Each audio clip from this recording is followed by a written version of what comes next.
হাজীগঞ্জ থেকে এক মহিলা আসছে, হুজুর একটা সমস্যা। জি বলেন। উনি বলেন, হুজুর আমার সমস্যা হলো আমার স্বামী বিদেশ থেকে 80 লক্ষ টাকা পাঠাইছে আমাদের একটা জায়গা ক্রয় করার জন্য। জায়গার দলিল হয়েছে, কিন্তু আমি এই জায়গাটা আমার স্বামীর নামে না কিনা আমি আমার নামে কিনছি। আমার স্বামী যখন শুনছে আমার নামে ক্রয় করছি, আমার স্বামীর সাথে সাথে আমার 3 কথা বলে ফেলছে। বেরি কি চালাক, টাকা পাঠাইছে কয় লাখ? 80 লাখ। বেড়া এত কষ্ট করে কামাই করে বিদেশ থেকে টাকা পাঠায়, বেটি টাকা দলিল করে কার নামে? কাউয়া বেশি চালাক হলে কি খায়? গু খায়।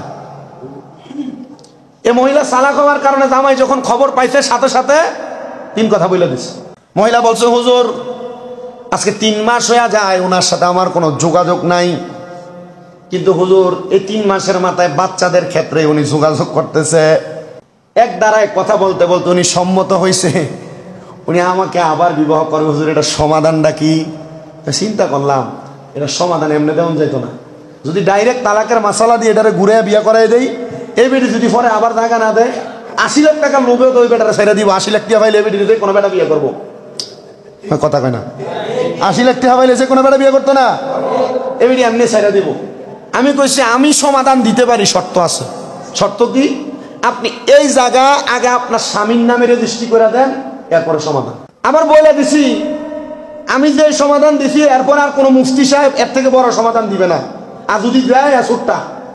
কারণ একটা নারী এতটুক পর্যন্ত তার অধিকার খাটাবে না।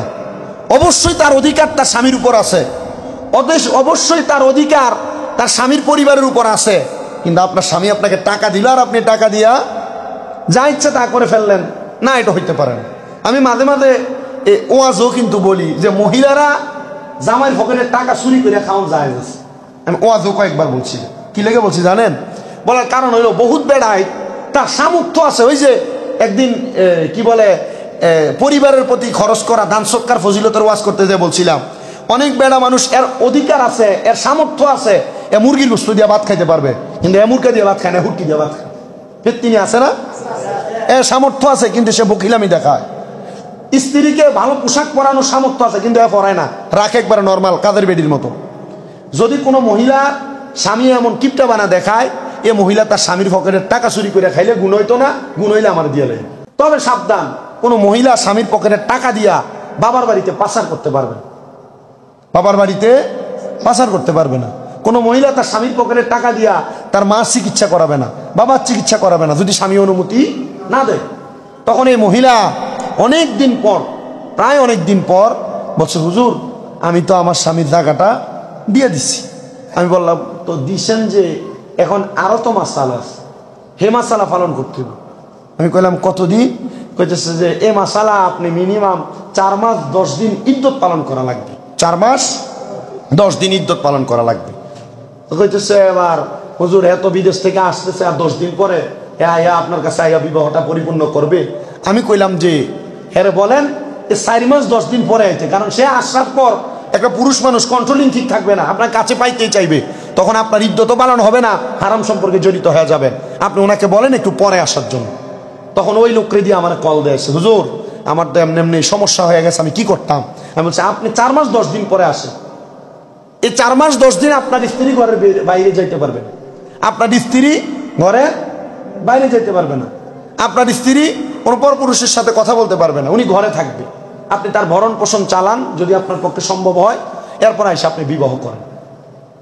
মহিলা ধৈর্য ধারণ করছে, মহিলা ধৈর্য ধারণ করছে, কিন্তু 3 মাস 4 মাসের দিন 10 দিন এখনো হয় নাই, 4 মাস 8 দিন হয়েছে।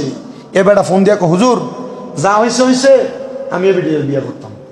4 মাস 8 দিনের মাথা বলছে কি আমি এ মহিলার আর বিয়ে করতাম না। আমার মা বাপে কইছে যে বেটিয়ে কামে করে লাইছে, পুত্রে এখন তো তোর কামলা দিয়ে দিছে, তুই এখন এ বেটির বিয়ে করার দরকার নেই। তাই বাজে মানুষ। মহিলার একটা ভুলের কারণে তার পুরো সংসার শেষ। এজন্য মা বোনদেরকে তাদের নির্দিষ্ট পরিমাণ সম্মান, নির্দিষ্ট পরিমাণ ইজ্জত, নির্দিষ্ট পরিমাণ তাদের দায়িত্বগুলো পালন করবেন। এতটুক পর্যন্ত আবার দিয়ে দেওয়া যাবে না যেটার কারণে তার চোখ বড় হয়, সে বাইরে বের হয়ে যায়। কথা কি ক্লিয়ার বুঝতে পারছেন? আপনাদের স্ত্রী যাদের কথা শোনে না, এটার মূল কারণ মনে রাখবেন, হয় আপনি তাকে কোনো দিক থেকে তার চাহিদার চাইতে বেশি ছাড় দিয়ে ফেলছেন, তার চাহিদার চাইতে বেশি ছাড় দিয়ে ফেলছেন, এটার জন্য কোনো সমাধানে যান নাই। এই জন্যই সমস্যাগুলো হয়। আল্লাহ আমাদেরকে বোঝার তৌফিক দান। যখন তোমরা কোনো কিছু আহার করবা, কোনো কিছু খাইবা, তোমরা যা খাইবা তোমাদের স্ত্রীদেরকে তোমরা তা খাওয়াইবা। আপনি শুক্রবারে দাওয়াতে চলে যান, বিবাহের অনুষ্ঠান, সুন্নতে খাতনার অনুষ্ঠান, বিভিন্ন জায়গার মধ্যে ভালো ভালো খাবার আপনি আহার করেন, কিন্তু আপনার বিবি বাড়িতে কি আহার করবে সেটার জন্য আপনি কোনো কিছু নির্ধারণ করলেন না।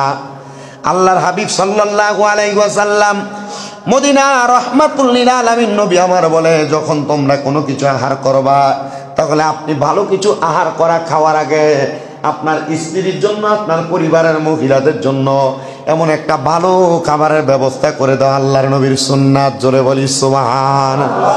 নবী আমার বলে, উম্মত তোমরা যখন কোনো পোশাক পরিধান করবা, আপনি নিজে সুন্দর সুন্দর জামা কাপড় পরলেন, কিন্তু আপনার স্ত্রী সব সময় একই জামা কাপড় পরে, আপনি দুই ঈদের সময় দুইটা জামা কিনে দেন, এরপর আর কোনো খবর রাখেন না। মনে রাখতে হবে, নবীজি আমার শিখে দেয়, উম্মতের দলেরা তোমরা তোমাদের নারীদের প্রতি এমন অধিকার আদায় করবা, তোমাদের স্ত্রীদের প্রতি, তোমাদের মার প্রতি, তোমাদের কন্যার প্রতি, তোমাদের বোনের প্রতি, তোমরা যখন নিজে কোনো কাপড় পরিধান করবা, তোমরা তাদের জন্য সমপরিমাণ অর্থের একটা কাপড়ের ব্যবস্থা করে দিবা, যেন তারা খুশি হয়ে আছে, এটা তোমাদের অধিকার। নবী আমার এই কথা বলে থামলেন না। নবী বলেন, দুনিয়ার জমিনের মধ্যে যারা তোমরা পুরুষ আছো, বিবাহ করেছো, কখনো তোমরা তোমাদের স্ত্রীদের মুখমণ্ডলে আঘাত করবা না। এই যে আপনার স্ত্রী কোনো স্বাভাবিক অন্যায় করার পর মুখের মধ্যে আপনি গালে চটকনা থাপ্পড় মারেন, আমরা মুখের মধ্যে আঘাত করে, এটা বাঙালিদের স্বভাব বেশি। আমি গত কয়েকদিন আগেও সোশ্যাল মিডিয়ার মধ্যে দেখেছি, কোনো মহিলা বিবাহ হওয়ার পর তার বাবার বাড়ি থেকে 1 বছর পর তার স্বামী আবদার করেছে একটা মোটর সাইকেল দেওয়ার জন্য, না দেওয়ার কারণে ওই মেয়েটা বড় সুন্দরী, কিন্তু তার গালের মধ্যে, মুখের মধ্যে এমনভাবে আঘাত করেছে, পরবর্তী যে এই স্বামী থেকে যাওয়ার পর মহিলাটা বিবাহ বসবে এমন কোনো অবস্থা ছিল না। এজন্য রহমতের নবী বলে, তোমরা তোমাদের মহিলাদের মুখমণ্ডলের মধ্যে আঘাত করবা না। ইয়া রাসূলুল্লাহ, আর কি কি দায়িত্ব আপনি বলেন না? নবী আমার বলে, 4 নাম্বার হলো, তোমরা কখনো তোমাদের স্ত্রীদেরকে গাল মন্দ করবা না, গাল মন্দ করবা না। এটার উপরে ইবনে মাজাহ শরীফের একটা হাদিস শরীফ আমি পড়েছিলাম। নবী আমার বলেছে, হে পুরুষের দলেরা, তোমরা কখনো তোমাদের স্ত্রীদের মা বাবার নাম তুলে গালি দিবা না। ইয়া রাসূলুল্লাহ, ইয়া হাবিবাল্লাহ, কেন গো? নবী আমার বলতেছেন, এটার কারণ মাত্র একটা, এই কারণে গালি দিবা না, কারণ আমি নবী হইলাম মহিলাদের বাবা। যদি আপনি আপনার স্ত্রীকে মার নাম তুলে, বাবার নাম তুলে গালি দেন, তাহলে গালিটা যে আমার নবীজির উপরে পড়বে। এজন্য আপনারা কখনো আপনাদের স্ত্রীদেরকে গালি গালাজ করবেন না। নবী আমার বলে, শুধু তাই নয়, যদি তোমার স্ত্রী কোনো অন্যায় করে, কোনো রাগান্বিত হয়, তোমার সঙ্গে ঝগড়া পাসাদ হয়, তোমরা তার বিছানা আলাদা করে দিবা। তবে সাবধান, বিছানা আলাদা কইরা তুমি তার ঘরের বাহিরে যাইতে দিবা না, তোমার ঘরে বিছানা আলাদা করবা। কিন্তু আপনি এমন কর্মকাণ্ড করেন, আপনার স্ত্রীর সঙ্গে ঝগড়া হওয়ার পর আপনি তারা মাইরা বাপের বাড়িতে পাঠাইয়া দেন।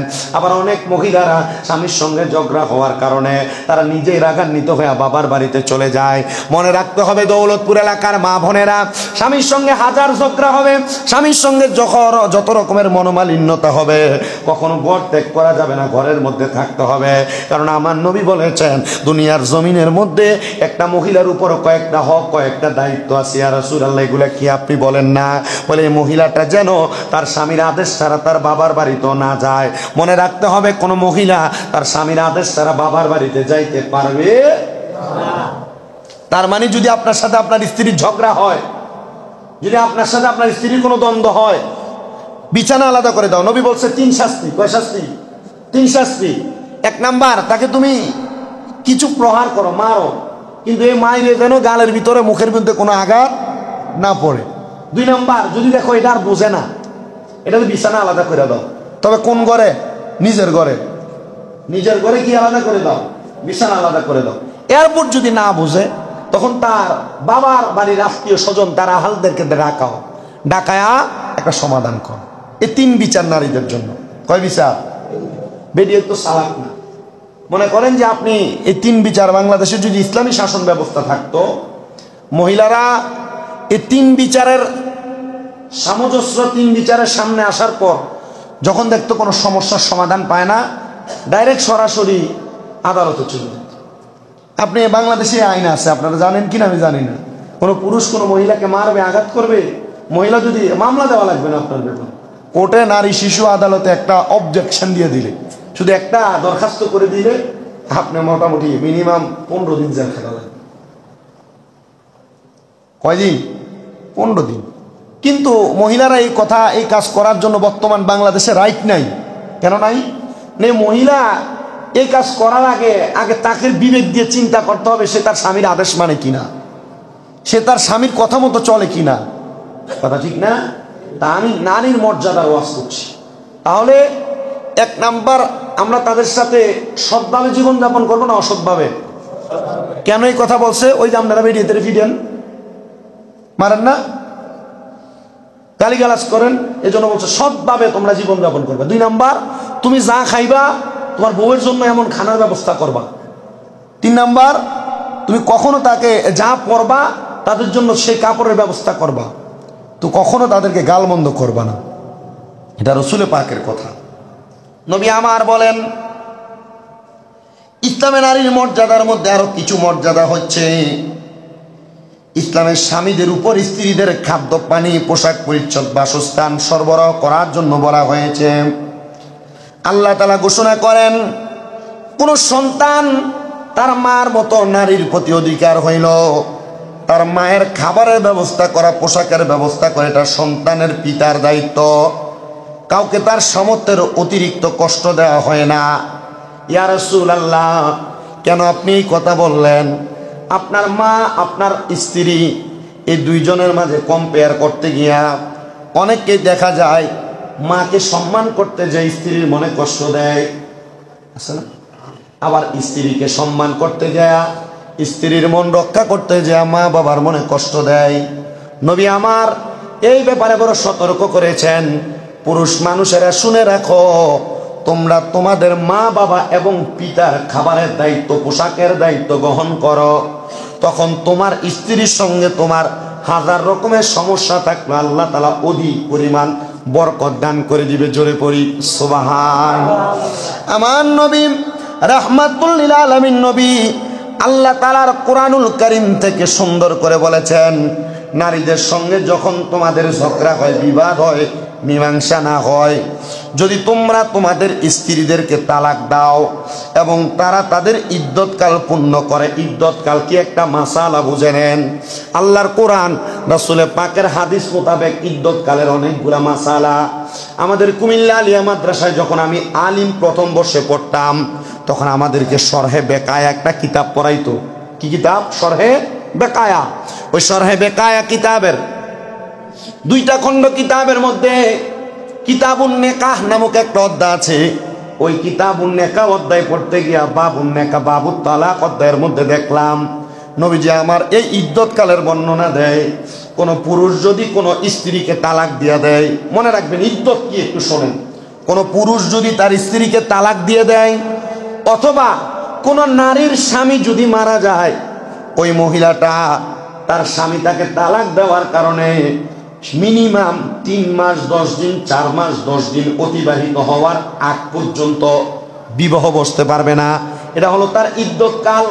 কোন মহিলার স্বামী ইন্তেকাল করার পর ওই মহিলা মিনিমাম 4 মাস 10 দিন পর্যন্ত ইদ্যত পালন করবে। কয়দিন? 4 মাস 10 দিন ইদ্যত পালন করবে, মানে ঘরবন্দি থাকবে, কোনো পুরুষের সামনে যাবে না, সে তাকে আড়াল করে করে রাখবে। ইয়া রাসূলুল্লাহ, কারণটা কি? বলে এটার কারণ হলো একটা মহিলা তখন আবার পরিপূর্ণ হয়ে যায়। এবার নবী বলেন, যদি ইদ্যত পালন পূর্ণ করে, স্বামী যদি তাদেরকে তালাক দেওয়ার পর ইদ্যত পালন করে, তারা যদি দ্বিমত পোষণ করে, পরস্পর সম্মতন হয় যে তবে স্ত্রীগণ নিজেদের স্বামীদেরকে বিবাহ করতে চাইলে তোমরা তাদেরকে বাধা দিও না। কোনো জামাই তার স্ত্রীকে তালাক দিয়ে দিছে, কি দিছে? তালাক দিয়ে দিছে। তালাক দেওয়ার পর ওই মহিলা 4 মাস 10 দিন অথবা 3 মাস 10 দিনের ইদ্যত পালন করে ফেললো। এ ব্যাপারে অনেকগুলা মতভেদ। আল্লাহ রাসূলের কয়েকটা হাদিসে মুবারাকা, ইদ্যত পালন শেষ মানে 4 মাস 10 দিন শেষ হওয়ার পর যদি জামাই এবং বউ তারা সম্মত হয় যে আমরা একলগে খাইতে রাজি আছি, আল্লাহ তাআলার পেয়ারা হাবিব মুহাম্মদুর রাসূলুল্লাহ বলে তোমরা তাদেরকে বাধা দিও না, তোমরা তাদেরকে মিলিয়ে দাও একটা সমাধানের মাধ্যমে। তো এই ব্যাপারে অনেক মাসালা আছে। মাঝে মাঝে আমি যখন মাদ্রাসাতে এমন মাসালা নিয়ে আটকে যাই, আমাদের কুমিল্লা আলিয়া মাদ্রাসার ডক্টর সাইদুর রহমান হুজুর আছেন, উনি আমাদেরকে তালাকের মাসালাগুলো বড় সুন্দরভাবে সমাধান দিছেন। আর এই বিবাহের মাসালা, তালাকের মাসালাগুলা আমি মনে হয় যেমনে পড়ছি আমার সিনার মধ্যে অনেকগুলা মাসালার সমাধান আছে। আল্লাহর হাবিব বলেন, এ মহিলারা তোমরা তালাক প্রাপ্ত হওয়ার মতো কোনো কাজ করবা না যেন তোমার স্বামী তোমাকে তালাক দিয়ে দেয়। তোমরা কখনো তোমাদের স্বামীদেরকে এমনভাবে রাগাইবা না যেন তোমার স্বামী তোমাকে তালাক দেওয়ার চিন্তা তার মাথার মধ্যে আনে। এই জন্য পুরুষদেরকে ঝগড়া করার সময় বড় সাবধান থাকা লাগবে, মহিলাদেরকেও ঝগড়া করার সময় বড় সাবধান থাকা লাগবে, যেন এমন পর্যায়ে না চলে যায়, যেন এমন পর্যায়ে না চলে যায়, যেন এমন পর্যায়ে না চলে যায় স্বামী তার জবান দ্বারা তালাক শব্দ ব্যবহার করে। অল্প কিছুদিন আগে আমার নূরপুরের মাদ্রাসাতে হাজীগঞ্জ থেকে এক মহিলা আসছে, হুজুর একটা সমস্যা। জি বলেন।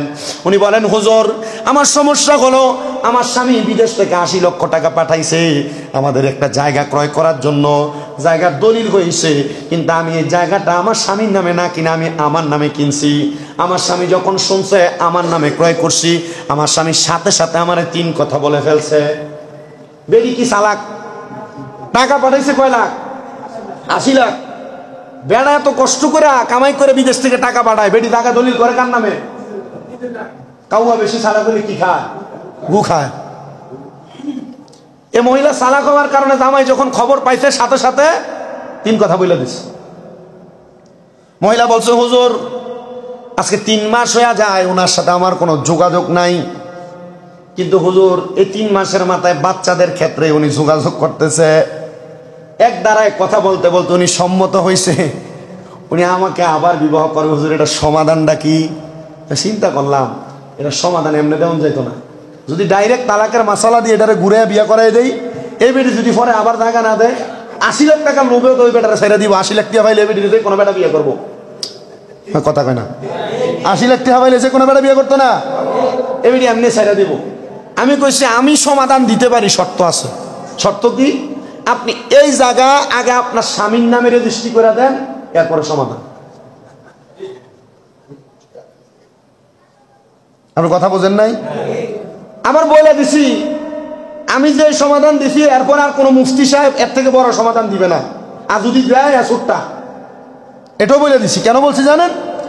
কারণ একটা নারী এতটুক পর্যন্ত তার অধিকার খাটাবে না। অবশ্যই তার অধিকার তার স্বামীর উপর আছে, অবশ্যই তার অধিকার তার স্বামীর পরিবারের উপর আছে, কিন্তু আপনার স্বামী আপনাকে টাকা দিল আর আপনি টাকা দিয়া যা ইচ্ছে তা করে ফেললেন না, এটা হইতে পারে না। আমি মাঝে মাঝে ওয়াজও কিন্তু বলি যে মহিলারা জামাইয়ের পকেটের টাকা চুরি করে খাওয়ান যায়। আমি ওয়াজও কয়েকবার বলছি। কি লেগে বলছি জানেন? বলার কারণ হইল বহুত বেড়ায় তার সামর্থ্য আছে। ওই যে একদিন কি বলে পরিবারের প্রতি খরচ করা দান সৎকার ফজিলতের ওয়াজ করতে যে বলছিলাম, অনেক বেড়া মানুষ এর অধিকার আছে, এর সামর্থ্য আছে, এ মুরগির গোস্ত দিয়ে ভাত খাইতে পারবে, কিন্তু এ মুরগি দিয়ে ভাত খায় না, হুটকি দিয়ে ভাত খায়। তিনি আছে না, এর সামর্থ্য আছে কিন্তু সে বকিলামি দেখায়। স্ত্রীকে ভালো পোশাক পরানোর সামর্থ্য আছে কিন্তু এ পরায় না, রাখে একবার নর্মাল কাদের বেডির মতো। যদি কোনো মহিলার স্বামী এমন কিপটা বানা দেখায়, এ মহিলা তার স্বামীর পকেটের টাকা চুরি করে খাইলে গুণ হইতো না, গুণ হইলে আমার দিয়ে লেগে। আমি ওয়াজে কয়েকবার বলছি কথা। কি লেগা? তবে সাবধান, কোনো মহিলা স্বামীর পকেটের টাকা দিয়া বাবার বাড়িতে পাচার করতে পারবে, বাবার বাড়িতে পাচার করতে পারবে না। কোনো মহিলা তার স্বামীর পকেটের টাকা দিয়া তার মার চিকিৎসা করাবে না, বাবার চিকিৎসা করাবে না যদি স্বামী অনুমতি না দেয়। তখন এই মহিলা অনেক দিন পর, প্রায় অনেক দিন পর বলছে, হুজুর আমি তো আমার স্বামীর টাকাটা দিয়ে দিচ্ছি। আমি বললাম, তো দিছেন যে এখন আরো তো মাসালা আছে, হে মাসালা পালন করতে হবে। আমি কইলাম কতদিন? কইতেছে যে এ মাসালা আপনি মিনিমাম 4 মাস 10 দিন ইদ্যত পালন করা লাগবে, 4 মাস 10 দিন ইদ্যত পালন করা লাগবে। তো কইতেছে এবার হুজুর এত বিদেশ থেকে আসতেছে আর 10 দিন পরে আপনার কাছে আইয়া বিবাহটা পরিপূর্ণ করবে। আমি কইলাম যে হ্যাঁ বলেন, 4 মাস 10 দিন পরে আইতে, কারণ সে আসার পর একটা পুরুষ মানুষ কন্ট্রোলিং ঠিক থাকবে না, আপনার কাছে পাইতেই চাইবে, তখন আপনার ইদ্যত পালন হবে না, হারাম সম্পর্কে জড়িত হয়ে যাবেন। আপনি ওনাকে বলেন একটু পরে আসার জন্য। তখন ওই লোকরে দিয়ে আমার কল দিয়েছে, হুজুর আমার তো এমনি এমনি সমস্যা হয়ে গেছে, আমি কি করতাম? আমি বলছি আপনি 4 মাস 10 দিন পরে আসেন। এই 4 মাস 10 দিন আপনার স্ত্রী ঘরের বাইরে যাইতে পারবে না, আপনার স্ত্রী ঘরের বাইরে যাইতে পারবে না, আপনার স্ত্রী কোনো পর পুরুষের সাথে কথা বলতে পারবে না, উনি ঘরে থাকবে। আপনি তার ভরণ পোষণ চালান যদি আপনার পক্ষে সম্ভব হয়, এরপর এসে আপনি বিবাহ করেন। মহিলা ধৈর্য ধারণ করছে, মহিলা ধৈর্য ধারণ করছে, কিন্তু 3 মাস 4 মাসের দিন 10 দিন এখনো হয় নাই, 4 মাস 8 দিন হয়েছে। এ বেটা ফোন দিয়া হুজুর যা হয়েছে আমি এ বেটির বিয়ে করতাম। 4 মাস 8 দিনের মাথায় বলছে কি আমি এ মহিলার আর বিয়ে করতাম না। আমার মা বাপে কইছে যে বেটিয়ে কামে করে লাইছে পুত্রে এমন তো তোর কামলা দিয়ে দিছে, তুই এখন এ বেটির আর বিয়ে করার দরকার নেই। তাই বাজে মানুষ, মহিলার একটা ভুলের কারণে তার পুরো সংসার শেষ। এজন্য মা বোনদেরকে তাদের নির্দিষ্ট পরিমাণ সম্মান, নির্দিষ্ট পরিমাণ ইজ্জত, নির্দিষ্ট পরিমাণ তাদের দায়িত্বগুলো পালন করবেন। এতটুক পর্যন্ত আবার দিয়ে দেওয়া যাবে না যেটার কারণে তার চোখ বড় হয়, সে বাইরে বের হয়ে যায়। কথা কি ক্লিয়ার বুঝতে পারছেন? আপনাদের স্ত্রী যাদের কথা শোনে না, এটার মূল কারণ মনে রাখবেন, হয় আপনি তাকে কোনো দিক থেকে তার চাহিদার চাইতে বেশি ছাড় দিয়ে ফেলছেন, তার চাহিদার চাইতে বেশি ছাড় দিয়ে ফেলছেন, এটার জন্য কোনো সমাধানে যান নাই, এই জন্যই সমস্যাগুলো হয়। আল্লাহ আমাদেরকে বোঝার তৌফিক দান করুন। আপনাদের কি কষ্ট হইতেছে? একটু মোহাব্বতে পড়েন না আমিন। সবাই দুরূদ শরীফ পড়েন আল্লাহুম্মা।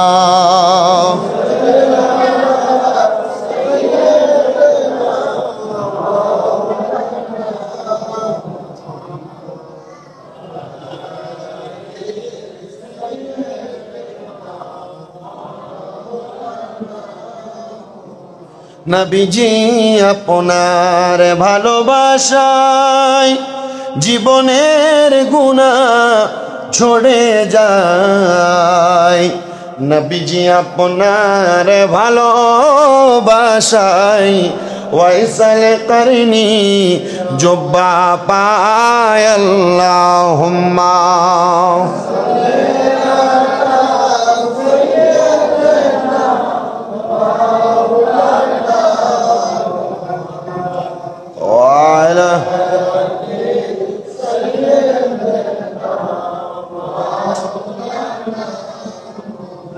या रसूल अल्लाह नबीजी अपनी আমার জানের জান, আপনারই ওই রূপ দেখিয়া কাফের হইল মুসলমান। আল্লাহুম্মা